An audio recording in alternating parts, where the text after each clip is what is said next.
कल्ह असां MA final paper 7th B महाकवि किशनचंद बेवस जा स्त्रीअ बाबति वीचारनि जे बारे में पढ़ी रहिया हुआसीं, जंहिंमें असां पढ़ियोसीं त ॿियनि शाइरनि जीअं स्त्रीअ जे वासिंगी वारनि, अनाड़ी गिलनि, याकूती चपनि, मोतियुनि जहिड़नि ॾंदनि, पतली कमर, नाजनि ऐं नखरनि वग़ैरह जा जो ज़िक्र पंहिंजी शाइरीअ में कयो आहे, त साईं बेवस इन खां हटी करे पंहिंजे शहर में औरत खे धीअ, भेण ऐं माउ जे रूप में ॾिठो आहे।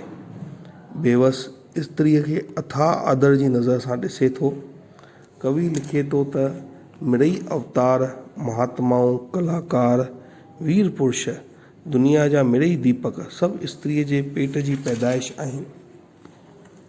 स्त्रीअ खां ई हस्तीअ जी हलचल ऐं संसार जो कारोबार हले थो। स्त्रीअ जे करे ई विश्वामित्र जहिड़ा महाऋषि जप तप जे कोट तां किरी पियो ऐं स्त्री पुठियां ई केतिरियूं लड़ायूं लॻियूं आहिनि। कवि नारीअ खे अनोखे बारूद सां भरपूर मञे थो। बेवस नारीअ खे साहित्य में इज़तदार दर्जो अता कयो आहे। अॼु असां अॻियां पढ़ंदासीं। कवि चए थो, माउ जी गोद जहिड़ो मुकमिल प्यार ॿियो आहे ई कोन। सचपच त गोद जे प्यार जी वाखाण लाइ लफ़्ज़ घड़ियल ई कोन्हनि ऐं गोद अहिड़ी जाइ आहे जा ख़रीदे ऐं विकिरो करे नथी सघिजे।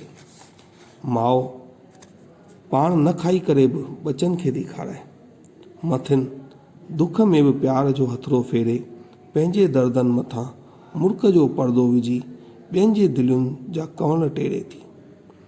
बेवस नारीअ ते कविता लिखण वक़्तु उन वक़्त जे उरूज़ी सिंधी शाइरनि खां निराली वाट वरिती आहे। औरत जे वासिंगी वारनि, अखियुनि, सुर्ख लबनि, पतली कमर, नाज़ नखर जे वर्णन खेसि कोठेवाड़ीअ ऐं साकीअ जो रूप ॾिनो आहे। बेवस खेसि सिक, सबुर, मर्म ऐं ममता जी देवी करे पेश कयो आहे। ॾेह जा रोशन ॾीआ हिन मां ई पैदा थिया आहिनि। माता जी गोद मकदब आला खां कम न आहे, दरकार गर्ज कागज़ फरी कलम न आहे। संसार जे महापुरुषनि जे जीवनीअ ते नज़र फिराईंदासीं त मालूम थींदो त इहे सभु माउ जी सिख्या पाए वॾा माण्हू बणिया। मुकमिल नारी रूप थियण खां अॻु उहो कन्या आहे जंहिंजे चपनि ते माठ जे मोहर लॻल आहे। हयाव ऐं लज जे करे अंदर जे उद्दमनि जो, ख़ासि करे उल्फत जे आग जो इज़हार करण लाइ क़ासिर आहे। मर्म ते संदसि धर्म आहे। बेवस शकुंतला जे प्यार जे कहाणीअ में कन्या जे अहिड़े रूप जो इज़हार कयो आहे। लतीफ़ हदाने में हिकु पाक विधवा जो चित्र चिटियो अथई, जेका पतीअ जे विछोड़े में संदसि मक़बरे ते आऊं धाऊं थी करे। बेवस विधवा जे दिलि जे हालत जो सही चित्र पेश कयो आहे। असांजे समाज में विधवा जी हालत क्यास जोगी हुई। कंहिं बि संदसि ॻोड़नि जो क़दुरु कीन थे कयो। औरत लाइ हिन दुनिया में संदसि पाक दामनी ऐं पवित्रताई ई आहे जा संदसि रक्षा करे थी ऐं खे शक्ति बख़्शे थी। संदसि पुकार में तरफ़ आहे। जॾहिं दुखी थिए थी त दिलि जे गहराइयुनि में पुकारे दुनिया खे तरपाए छॾे थी। शाइर लिखे थो, ए बेहया किरी कज़ा, ज़ालिम फ़रिश्ता मौत जा, ऐं बे तरस बाद फना, गॾिजी कयो मूं सां दगा। वासिफ़ रगुन जे तार में, हर हिकु बदन जे वार में, बेवस सॼे संसार में वासिफ़ वसे जा जाज जा।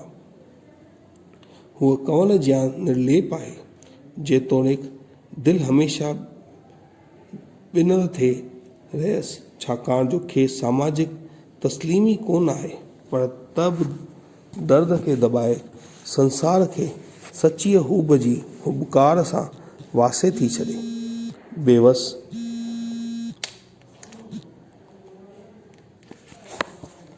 पहिरियों शाइर आहे जंहिं जंहिं मारूईअ खे सिंध जी सीता जो दर्जो ॾिनो। बेवस स्त्रीअ खे अथाह आदर जी नज़र सां ॾिसे थो ऐं उहो आदर श्रद्धा ऐं भक्तीअ जो रूप थो इख़्तियार करे। औरत सूंहं, कोमलता ऐं मर्म जो मुजस्सिम आहे। औरत सिर्फ़ु नाज़ुक ऐं नफ़ीस न आहे, उहो शक्तिअ जो बि भंडार आहे।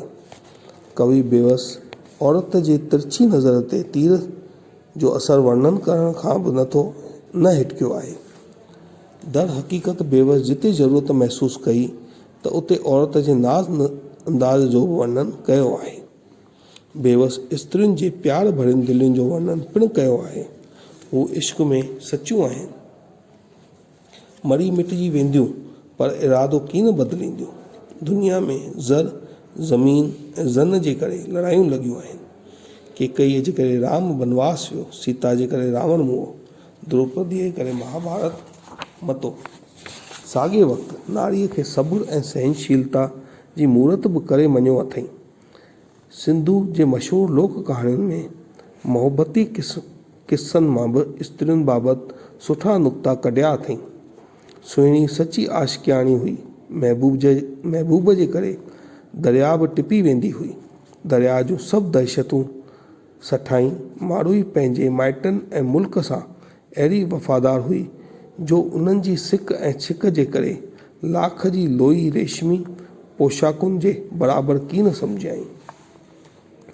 राजकुमारी मूमल काक जी मालकियाणी हुई, पर राणे खां सवाइ उहे सभु खेसि खाइण थे आया। हिन हठ वॾाई छॾे राणे खे मञाइण लाइ आज़ियूं निज़ारियूं कयूं। लेखक लिखे थो, आओ मुंहिंजा राज राणा, आऊं न ॼाणा रोज़ मां, तो सिवा थिया भींग बाणा, खाक आहे काक लई। ससुई पुनुअ जे विछोड़े में विरलाप करण लॻी आहे त ग़म जी बाहि ततल रणपट ऐं धरतीअ खां वधीक सबर थी लॻे। बेवस उन जो बि चूंड ऐं वणंदड़ अखरनि में ज़िक्र कयो आहे। नूरी मुहाणीअ जी निमाणाईअ ऐं सचे नीह करे ई राजा ॼण त अर्श तां लही फर्श ते आयो ऐं अची खाक मां खणी खेसि निवाज़ियईं। लीला जा लछण विया हुआ।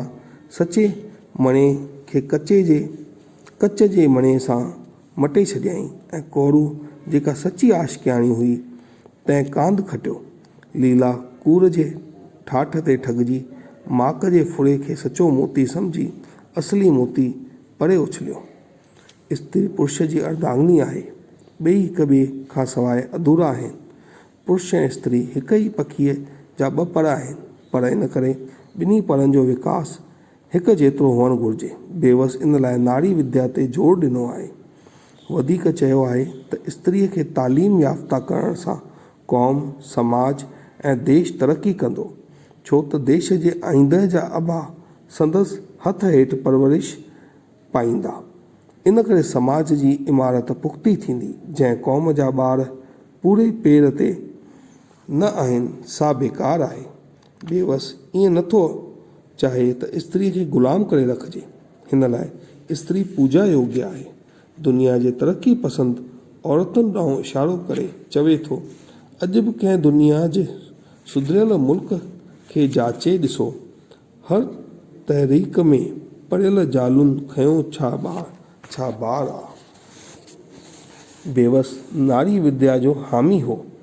20वीं सदीअ जी शुरूआति ताईं कंहिं बि सरकार, संस्था, साहित्यकार नारी विद्या जो नारो बुलंद कोन कयो हो। जॾहिं सॼी दुनिया में कारखाननि उसरण करे हुनरी इनकलाब आयो त इन इनकलाब जी लहर हिंदुस्तान में आज़ादी आंदोलन सां गॾु आई। सिंध में उन वक़्तु समाज सुधार जी लहर लॻल हुई। अहिड़े सामाजिक वायुमंडल जो बेवस ते बि असरु थियो। हिन पंहिंजे दिलि जे जज़्बात खे असरदार शहर में पोयो आहे ऐं क़दीम आर्यव्रत जे सामाजिक हालतुनि ॾांहुं ध्यानु छिकायो अथई। जॾहिं ज़ालूं मर्दनि वांगुरु तइलीम पिराए शान प्राप्त कंदियूं हुयूं। बेवस नारीअ जी दुश्मन ॾेती लेतीअ ॾांहुं बि इशारो कयो आहे। बेवस ॿियनि शाइरनि वारो रस्तो छॾे नारी चित्रण लाइ आदर्शी डग वरितो आहे। औरत जे ज़ाहिरी हुस्न जी वाखाण करण बदिरां आम औरत जे सीरत जो ज़िक्र कयो आहे। इन लाइ त दुनिया वारा नारीअ जा अवगुण न पर गुण बि ॾिसनि ऐं संदसि इज़त कनि। जिते नारीअ जो निरादर आहे उते सुख शांतीअ जा देवताऊं पेर कोन पाए सघंदा। बाक़ी जिते स्त्रियुनि जी पूॼा थिए उते देवताऊं अचो वास कनि। संस्कृत में चयो वियो आहे, यत नार्यस्ते पूज्यन्ते रमन्ते तत्र देवता।